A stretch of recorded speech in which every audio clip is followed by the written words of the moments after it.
and and thank you for reaching out and having me today. I'm really delighted to sort of put into practical terms what we are and how we are handling the SDG 7 affordable and clean energy.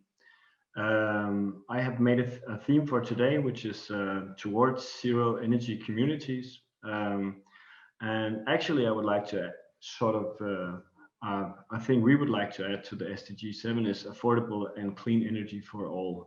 Um, but without further ado,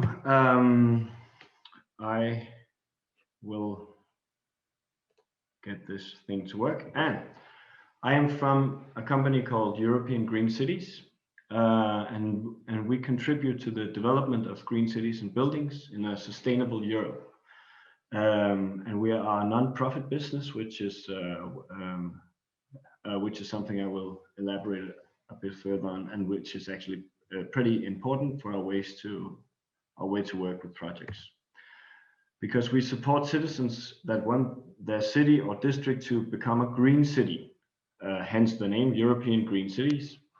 And we use surplus from previous projects in the development phase of new ones, which is the and here comes into perspective the importance of the non-profit part. So when we make money on or sort of earn an overhead on our hours in one project, we use the surplus from those projects to start new ones.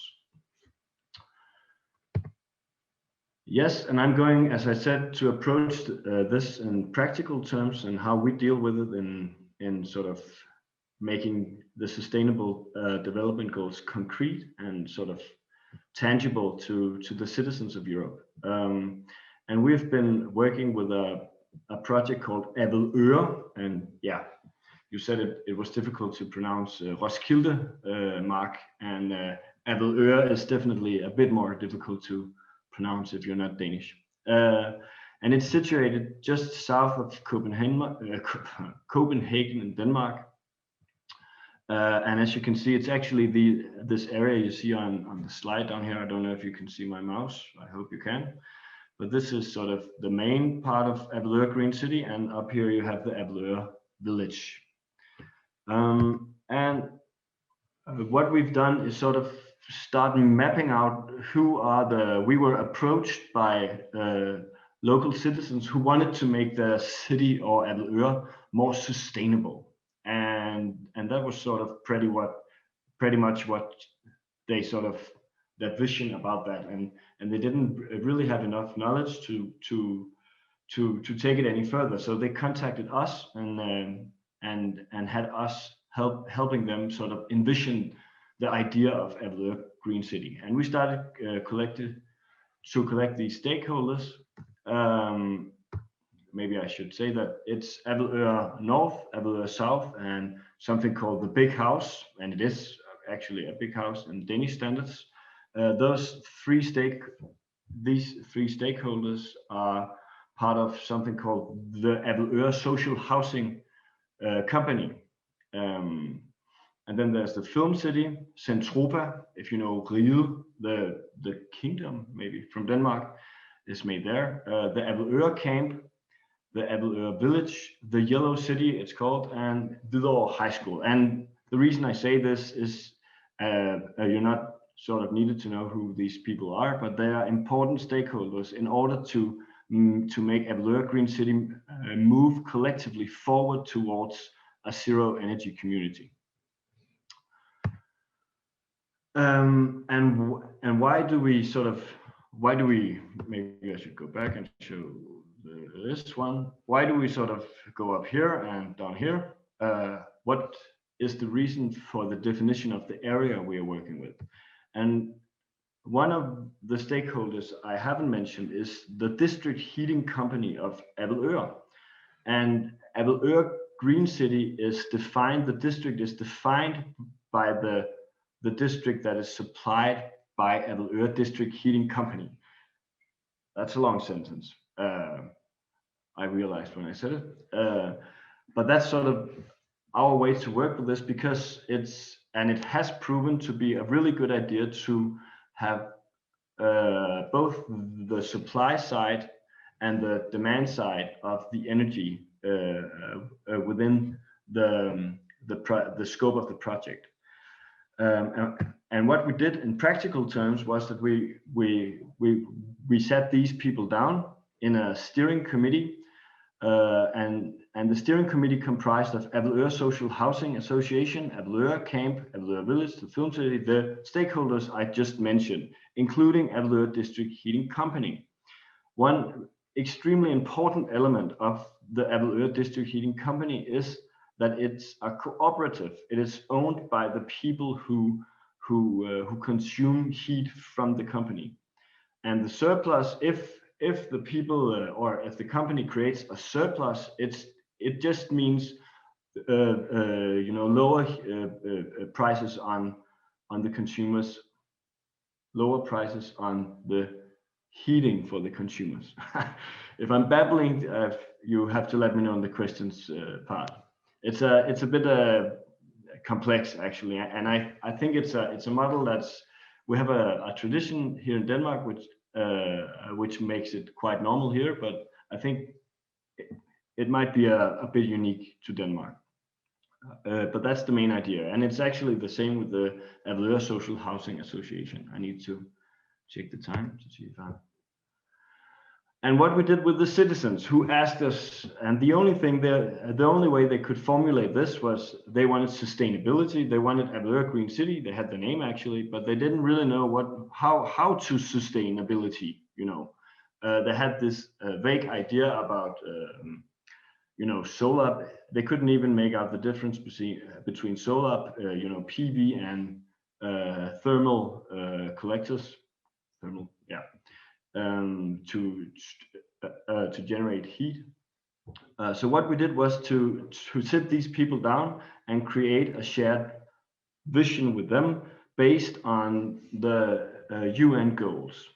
And our perspective, or sort of our ambition, was maybe to work with 2 or 3, but as we progressed during the workshop, which you can see happening here in the picture, we realized that the ambitions of the citizens were outranking us by far. So we're now working with the UN goals 3 to 13, 15, and 17.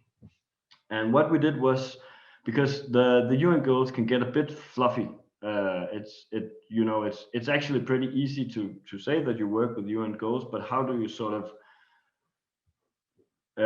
turn them into concrete actions and projects that people can relate to and understand? So we made this manual with actions and initiatives based in the local area of Avedøre Green City. And all these initiatives and projects were developed by the citizens of Avedøre Green City and by the steering committee. And then it was communicated to the local area. And that's what we're doing now, actually. In the beginning, and this is actually the first European Green City, we have been, it's sort of a pilot project for us. And in the beginning, it has been pretty much because we had the will to do the citizens and us had the willpower to do this. And now it's getting really exciting because we can feel that the project is sort of growing really fast actually, and we have gotten a lot of different funding to these initiatives that are developed by the citizens. And this is the manual, and in front you see sort of and this is the Sustainable Development Goal 7, which in Danish is bæredygtig energi. Yeah, I'm sorry, and the front page sort of in images tells us what are we working with here. And then we have the concrete projects on page 2. I'm sitting here pointing at the screen. This might be a bad idea. This is on page 2. You see the concrete projects we have developed, and in the background you have the baselines. How do we measure that we've achieved this project with the citizens? And we are always communicating how can we have this secretariat function for Avedøre Green City, but we always try to sort of push the citizens to do as much as they can themselves, because we need the engagement and the drive from ordinary people and not just people who have their faces into applications to EU funding programs, because that's, yeah, I'll get back to that.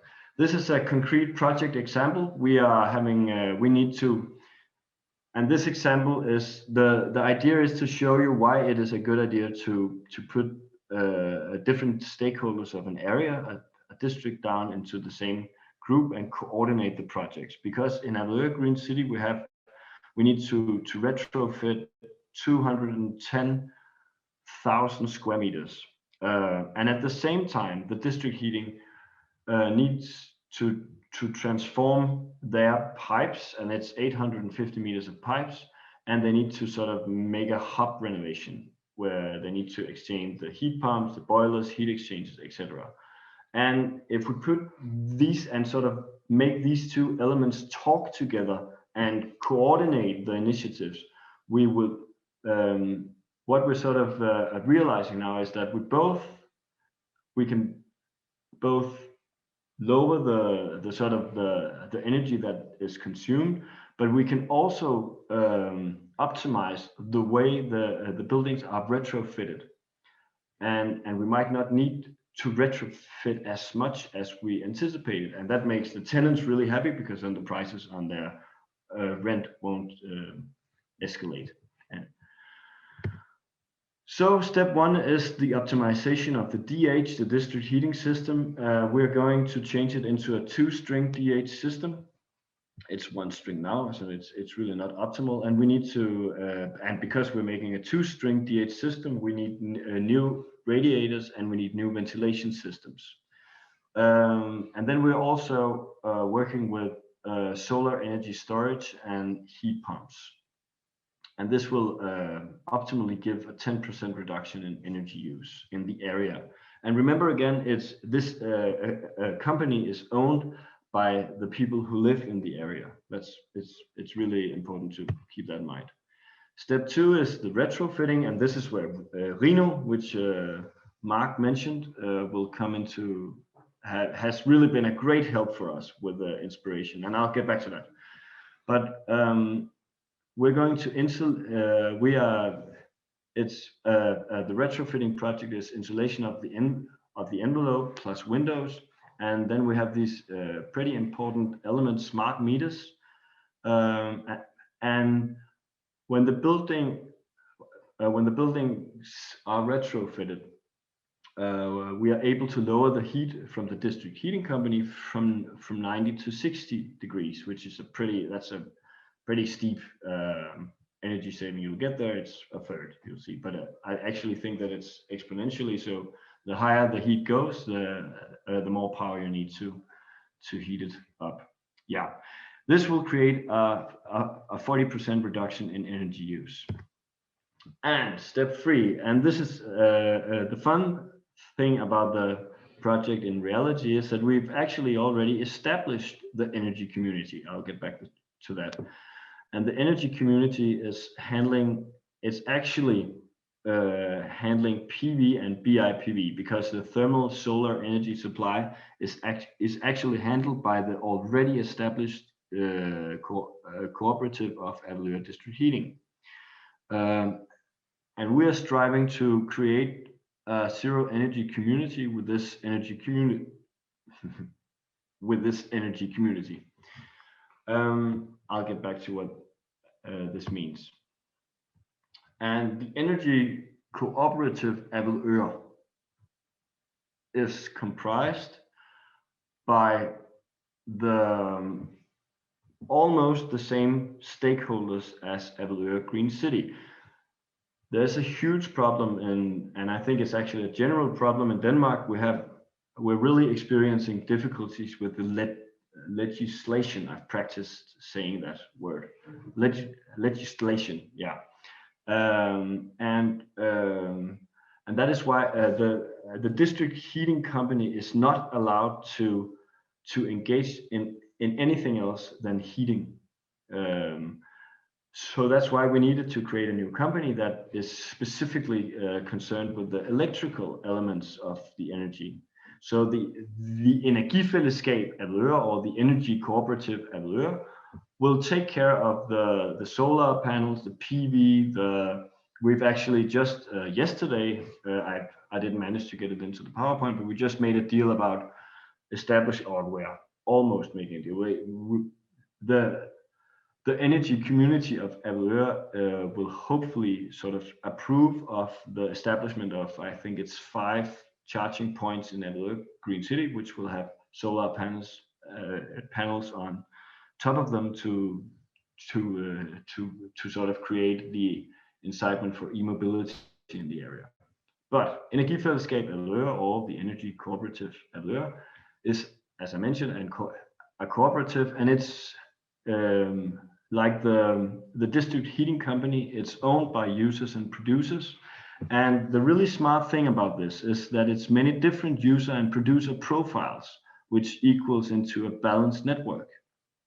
So, you know, when you have peak hours, and if you have the same type of buildings, they will have the same patterns and when they use and when they leave the house, or when are they using their electricity.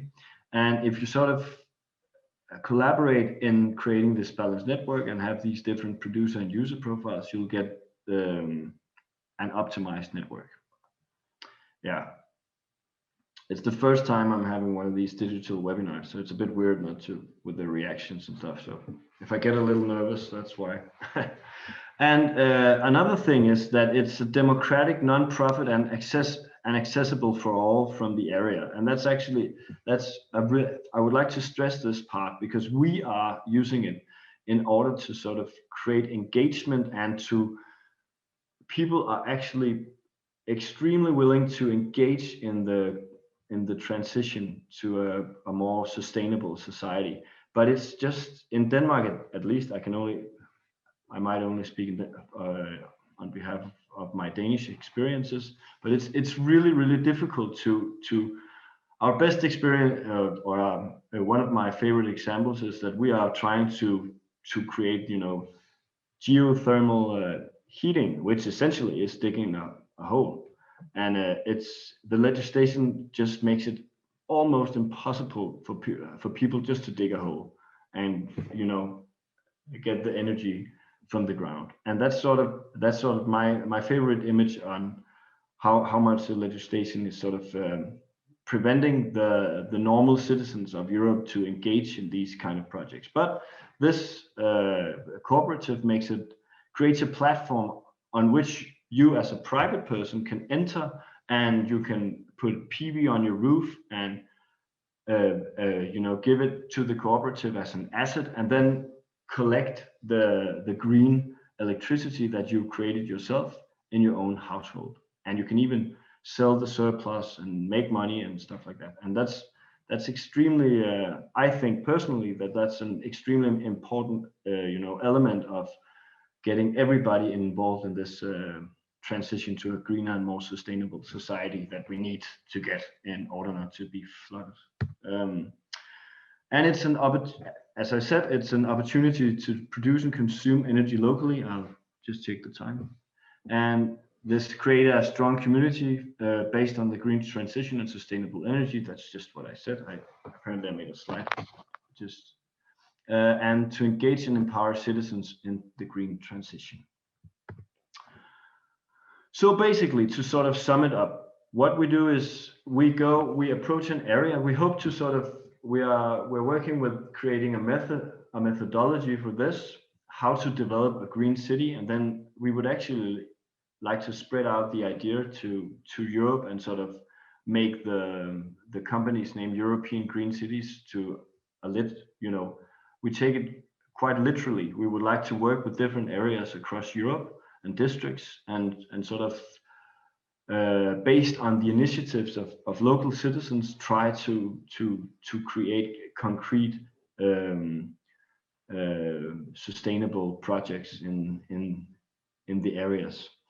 And how we do that is that we're mapping and engaging citizens, organizations, you know, the steering committee, institutions, the municipality of Hvidovre is also involved in the project, and other relevant stakeholders in the development of the district towards a shared vision of sustainability. So that's the steering committee, that's the idea of Avedøre Green City, that's the vision I talked about earlier in the presentation. And then we're facilitating, that's a really important aspect of our work. We are facilitating the cooperation between different types of organization and processes, because you have these professionals who are working every day and 37 hours a week with this, and then you have the volunteers, the citizens, the people who are driven by their hearts, and these two kinds of way of engaging into this needs coordination, and also sort of a translation into how can we best getting people to interact. And then we're trying to giving enthusiastic people the right tools and information to help them keep being enthusiastic. And what we mean by that is that we are, when I sit, I've just left a meeting in another project that we're part of with Avedøre Green City called Positiv.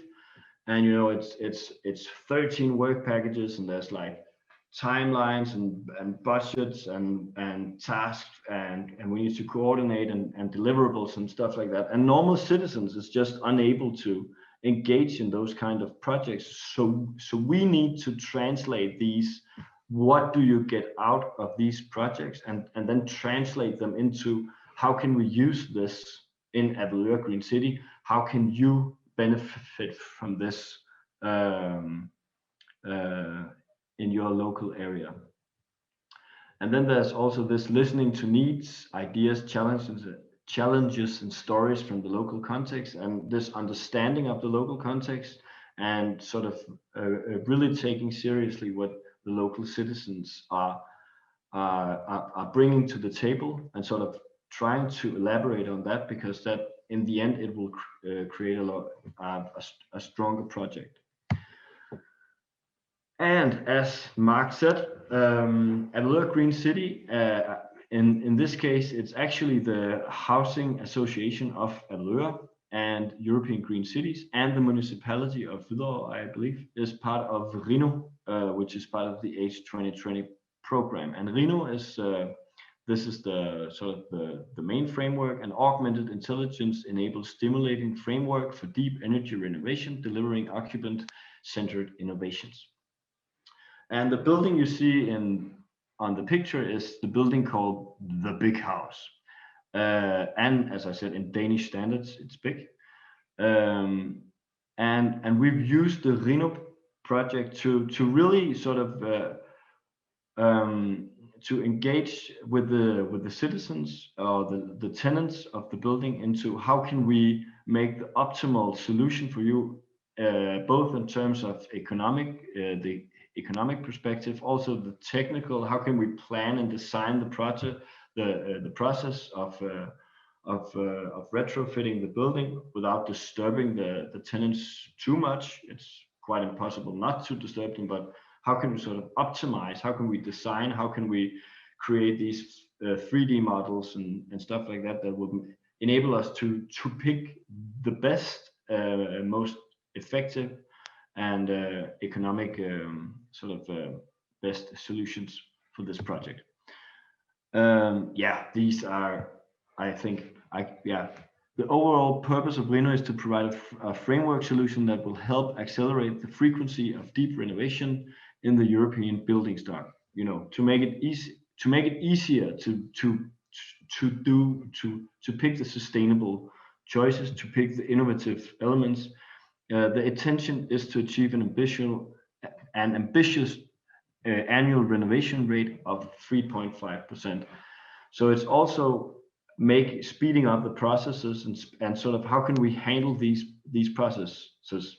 And in the beginning, the tenants of Storehus was quite reluctant to engage in RINO, because they didn't, what is it and what does it mean to make a test apartment, and what will you take it down again? How can we sort of what will we get out of it to sort of put, I think it's 4 apartments we need to sort of reconstruct and test different elements, these innovative elements. And then as time progressed and they realized that the legislation in Denmark, again, sort of prohibited them from engaging in turning this building into or actually making the more sustainable choices, they realized that they could use Reno for optimizing the projects and the ideas that they have for their total renovation, and it's quite a lot actually.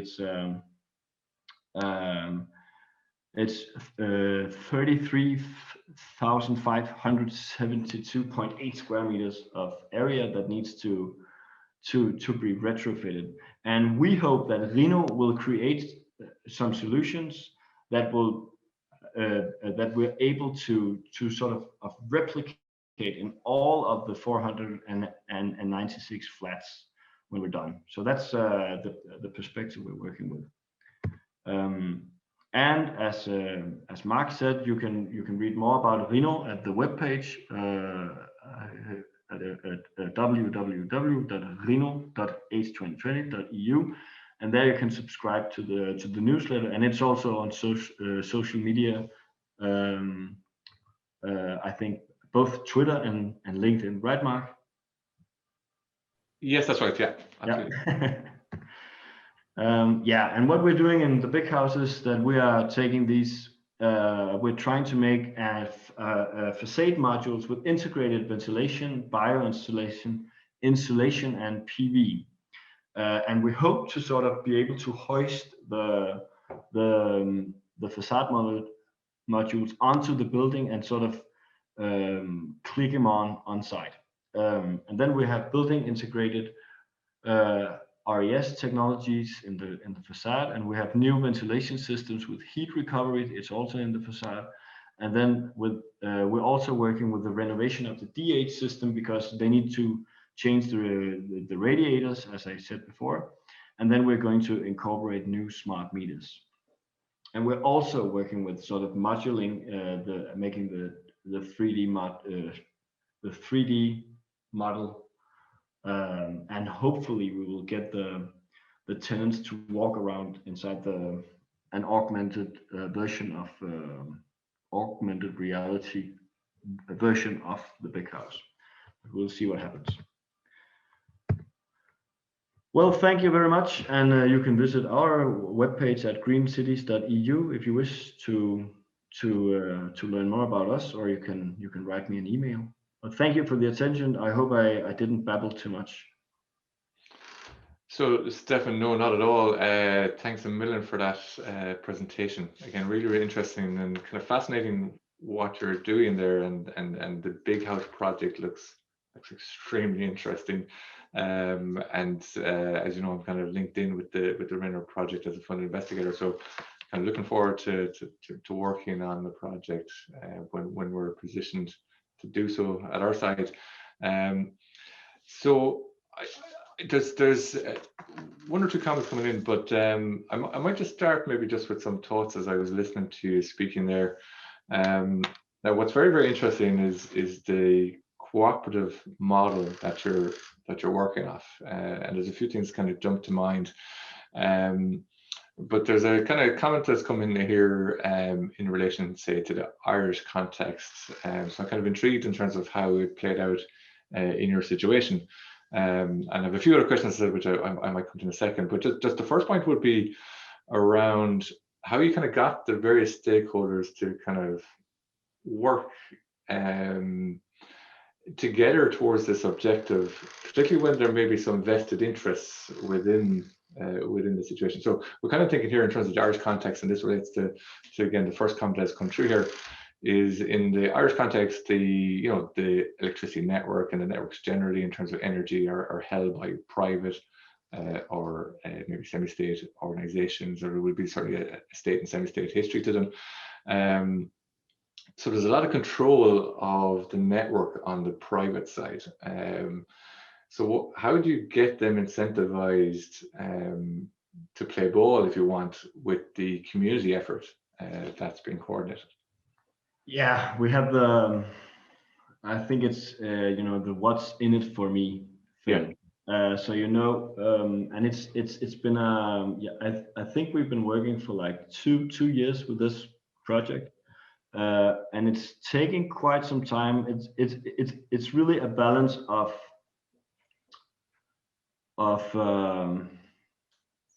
not pushing too hard, and at the same time pushing hard enough. So it's sort of you need to not get the people who are engaged in this to lose their faith in their idea, and then you basically need a commonly shared idea. And I think that the you know that Avedøre Green City is defined by the area of the district heating company, makes the idea of the district as a defined area sort of, I don't know, they're sort of used to think themselves as a unity, maybe. I don't know if that's, and then it's been a lot, it's a hard process, and especially we've applied for the Elena program. I don't know if you're familiar with that. It's energy local something, and it's actually taken 2 years to get the funding from that program and be able to realize and start communicating and start sort of do the practical work with the projects. So our job has been to keep the people to the fire. Can you say that in English? It might be a Danish, sort of, keep the spirits high and always. And then one thing that's a really good idea is the more concrete projects you can make in the area. It's almost before you need something that people can go out there and clap on, the better. Because the problem is actually that people will start asking themselves, what are we doing here? Why are we sitting at this meeting? Why are we together today? And you need to have those answers ready. You need to and if you talk about the idea of renovating the district heating system, and the idea, and that's actually also been hard with these people, even though they should know that they are co-owners of the local district heating company, but it's actually been hard to sort of to make them realize that if they invest in the future of the district heating company, they will economically benefit from it. And at the same time, these people are extremely they really have their heart in the right place, and they have really, delivered a lot to this project. So it's not because they are, it's just people, and people ask themselves, what do I use my time for? I hope that answered your question. Yeah. No, I think it does. It gives good insights, and I think it's just interesting in terms of that. I suppose the reason for posing the question is that there can be obviously an imbalance in incentives and power between businesses and the people, and trying to manage that is obviously tricky, because in the Irish context, I think the cooperative model is interesting, but I think there would be certain barriers, I would have thought, to kind of a large scale rollout of that approach. Now, obviously, this is, in your context, this is focused in that geographic location. Are there other initiatives in Denmark similar to this, or like how easy do you see it as being able to roll it out across Denmark? Well, I actually think that it's thinking of an area this way. We have something called in Danish it's called area renew, sort of making deprived areas sort of, and geographically define an area and then work with how can we improve the general condition of this area. But this approach is much more based on the initiative of the citizens. It's actually sort of carried by that, whereas the other projects are more sort of driven by the municipalities actually. Yeah, so that's the main difference, and I think that our way of or the methodology I talked about, I think we don't know yet if it's possible to replicate, but I think so, because you need to. I think that I've been doing this with other kinds of projects, just not with renewable energy, but with other types of projects. And you need to collect the people who are interested in developing these kind of projects, and then they will, if they can see why they are doing it, they will work towards making making it a reality. So that's I think we can do it, but I don't know. It's hard to say. Yeah, no, and it's very interesting that it's as you said, it's very much about the people and the communities that are obviously central to all of this. Exactly. So yeah, that's something that'll be interesting to see as things develop. I just a query that's come through as well, just in relation to the big house that you mentioned. So the question is that a social housed apartment block? A social what? A social housed apartment block. Is it kind of social? Yeah. Yeah. Yeah, exactly. It's in Denmark. It's called the commonly shared sector, and I think it's in other countries that it might be the same as a social housing block. It's not quite the same in Denmark for some reason, but it's yeah, it is. It's not owned by the government or the municipality. It's actually owned by the people who live there. But again, it's sort of this cooperative thoughts that are sort of the basis of that as well. But it is a social housing association. Okay. But the government and local government would have they're one of the stakeholders in the block itself. I'm sorry, what again? The government and local government, they're part of the stakeholders. They're No. one of no. Okay. No, actually not, and that's the difference between the social housing sector in other countries and in Denmark, where they're working closely together, but they are actually separated. Wow. Okay. Yeah, it's kind of a unique thing. Interesting. Okay, so listen, another query has come through. So kind of for a layperson, could you elaborate a bit more on other deep renovation technologies that you've had past successes with?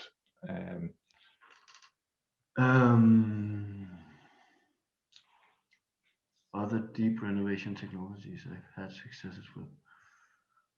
Specific renovation technologies, or yeah, or even maybe some of the, say, maybe even if you look forward, maybe what are maybe some of the most interesting kind of technologies you think are likely to be to come to the fore? Because I know even from our involvement in Reno, there's some very interesting technological solutions being proposed, and well, that have been developed and also that are being proposed. Yeah, well, we're working with someone called Comproment here in Denmark, and also in Ventilate, and they have these really exciting. The idea is to create this facade module, and then have it comprising of both ventilation systems and also solar PV panels. I think that's the Comproment part, and yeah, different elements. And I think the idea of putting it all together and sort of fitting it on site, that's one of the most exciting parts in relation to the big house, because they are really having problems with the tenants being angry when they have to renovate something, and they actually have to renovate a lot because it's an old building. It's yeah, so but I do not have specific knowledge on different technologies, because I'm more of a generalist. I sort of coordinate and communicate the results of the projects more than working directly with technologies. So I have a more sort of broad overview of the technologies. Yeah, and it's presumably the way that they kind of work together as well as a suite. Yeah, exactly. And individual, because they're very technical actually. And that kind of leads into another question I had, was around, again, as you said, the community plays such a key role in this, and the cooperative model is so central to what you're doing. But you mentioned communication, which is one of the very first things you talked about, and actually you mentioned you developed a manual for people to be able to engage with the project. But there's so much complexity around the technologies, like both on the renewable energy side, but also then on the retrofitting side. How do you manage to communicate these kind of complex ideas and technologies to the community such that they can respond and they can understand the decisions that they're making at the cooperative level? Yeah, it's a really, really good question. I think in our case, it's been providing the information that people can understand, instead of sort of trying to explain something that you know, when people get that 1,000 yard stare in their eyes, and you know they've sort of they zoomed out, that's a good time to stop explaining what the technologies are. But my experience is, as long as people are engaged in the project, they are willing to, they are really keen on learning. And if they can see the purpose of integrating a new technology and and that it takes that they understand. Actually, we are actually experiencing that when we have these meeting with technicians and tenants from the local area, the tenants can provide information that are, you know, um, that they are the gatekeepers to. They know the buildings a lot better than the technicians and the engineers come, and they might have, you know, 3D models and you know, plans and drawings and stuff like that, but they don't know sort of the complexity of the buildings themselves. So the tenants can actually have, in many cases, provide ideas and inputs in order to create the best solutions for the buildings. Very interesting. So it's a real kind of two-way transfer of knowledge then between the technical expert. Exactly. And we're actually trying to level out the sort of, because knowledge is power. And we're also experiencing that some professionals would like it, you know, if you're sitting there, you're in your everyday, and it can actually might get annoying when people ask, could we do it this way, or could we try to do it differently? And then the professionals, in my experience, in some cases, and it can change, and it's not all professionals at all, but there can be a tendency to trying to sustain the business as usual, because you go along with your processes, you have your deals, and this is how we used to do it. And then they use the knowledge they have about these projects to sort of shut down the citizens and let them know that, well, do you know anything about this and this and this? And what if this and this happens, and what about insurance and the legal, and then the citizens will go like, oh, okay, I haven't thought about that, maybe we shouldn't do it at all. And we're trying to sort of level out this sort of inequality of power in terms of knowledge between the people, and that's pretty difficult, but it doesn't really take that much time before both parts will realize that they can get a lot out of each other's inputs and mindsets. Very good. Yeah. So you can see that mutual benefit is key, and once people understand that, this type of model can really work. And I think, going back to our opening comment came through, is there definitely would be challenges in the Irish context, but obviously they're not too dissimilar, I'm sure, from challenges that you have faced there as well. So I think there's a lot that, you know, we could learn from these types of projects, and yeah, hopefully we can communicate some of that even to the Rinner project, for example. Yeah, that would be awesome. Yeah, absolutely. So listen, I'm just checking the questions and answers. So we haven't any further comments that have come through, unless anybody wants to enter on their final comment before we close out.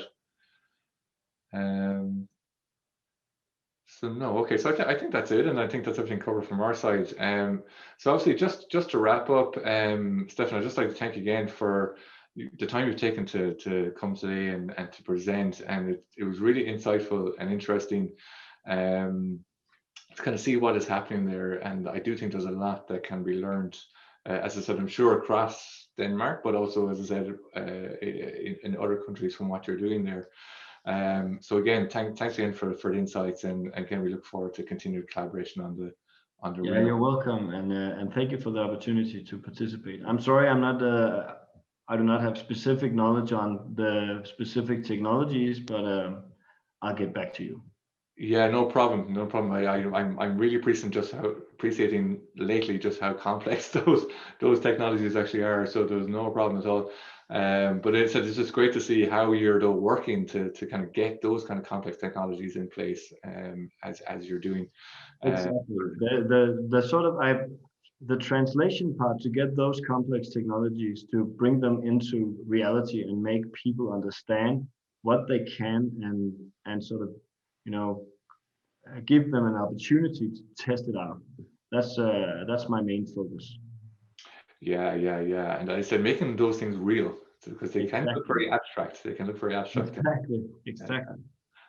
So listen, it's amazing stuff, and as I said, it's a shame we couldn't get you over to Ireland for this, but I think the virtual presentations are working very well. So again, I'd just like to thank everybody involved in the team here with the IIDB who have kind of put everything in place for us today. So thanks to everybody there. And the last thing I'd just like to say as well is again just to thank all the participants who did join us today. I hope you really enjoyed the talk. And again, I said, hopefully people have already been to some of our previous sessions, but just to bear in mind that the next session is actually next Wednesday, which is the 9th of December, and we're going to focus on SDG 8 in this case, which will look at full and productive employment. And actually that dovetails into another series which are running as part of the IIDB, through the IIDB in Business School, is a series called Transform Work. So that's actually a week-long event where we're going to have various talks on basically the digital transformation of the workplace. And again, SDG 8 is going to dovetail into that again on the 9th of December at the same time. So again, thanks again to participants. Thanks again, Stefan, for everything you've done here. And again, we look forward to the series that follow after this. That's great. Thanks, everybody.